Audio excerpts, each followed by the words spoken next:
modifikasi kurikulum ya. Jadi guru pendamping di sini itu dalam menentukan tujuan pembelajaran yang dilakukan sebenarnya yaitu modifikasi kurikulum, karena tidak sama antara kurikulum untuk anak reguler dan kurikulum anak pendidikan khusus ya. Karena jadi dalam sekolah inklusi itu ada dua kurikulum. Yang pertama kurikulum nasional yang kita pakai itu biasanya di sekolah umum. Terus yang kedua itu kurikulum satuan pendidikan. Jadi peran guru pendamping itu adalah modifikasi kurikulum. Terus setelah itu membuat program pembelajaran individu. Jadi ada pembelajaran individu sendiri untuk anak-anak berkebutuhan khusus sehingga tujuan yang diinginkan bisa tercapai.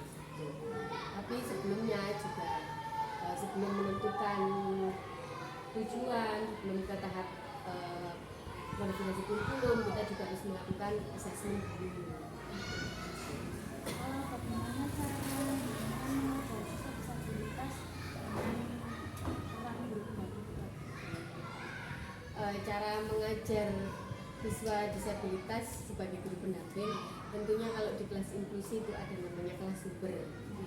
Jadi kelas sumber itu kelas yang dikhususkan untuk anak-anak berkebutuhan khusus, dan di situ diampu oleh satu guru pendamping.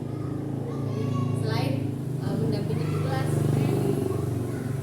reguler, jadi ada kalanya siswa itu diberikan tempat khusus yaitu yang namanya kelas sumber.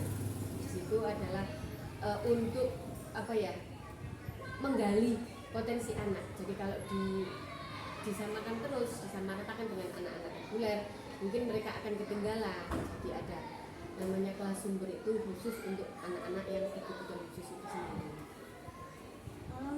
Bagaimana cara jenengan membagi waktu untuk pendampingan siswa disabilitas pada tiap kelas? Seperti tadi ya, jadi kita jadwalkan. Kalau kemarin rencananya itu saya sudah berkomunikasi dengan kepala sekolah. Rencananya itu setiap hari Jumat itu jadi anak-anak yang berkebutuhan khusus itu dari setiap jenjang. Jadi ada kelas 1, kelas 2 itu tidak ada sih. Ada kelas 4, kelas 6 itu dijadikan satu di kelas sumber. Jadi untuk di kelas-kelas mungkin kalau jumlahnya tidak terlalu banyak, mungkin guru kelas masih bisa mengatasi, ya tidak diperlukan pendampingan atau hanya di waktu-waktu tertentu dibutuhkan. Tapi yang setiap Jumat itu insya Allah akan dilaksanakan sebagai materi di kelas sumber. Selain di kelas sumber. Bagaimana cara menyesuaikan bahasa agar dipahami oleh siswa disabilitas dari segi komunikasi? Menyesuaikan bahasa. Kebetulan di sini itu ada anak yang ngomongnya itu memang kurang, kalau diajak komunikasi itu kurang ya. Terus kalau dia tatapan matanya itu tidak mau lihat orang yang berkomunikasi gitu ya.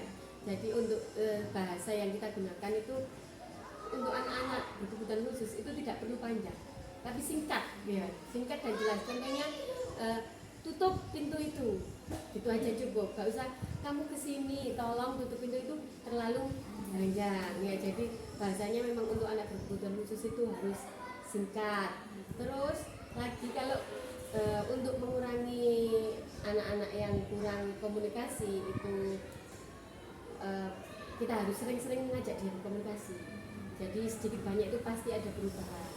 Dan biasanya yang sering-sering nunjuk, kalau misalnya sapu itu dia nggak mau bilang itu sapu, itu nggak mau.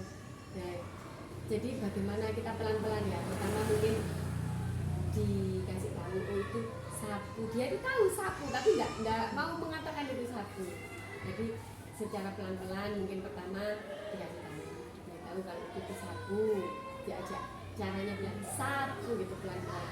Nah, terus untuk selanjutnya nih agak dilonggari lagi, jadi tidak dikasih petunjuk terus, kita usahakan dia itu bisa ngomong, jadi bisa mengucapkan. Terus kalau sudah bisa mengucapkan itu bisa kita berikan juga.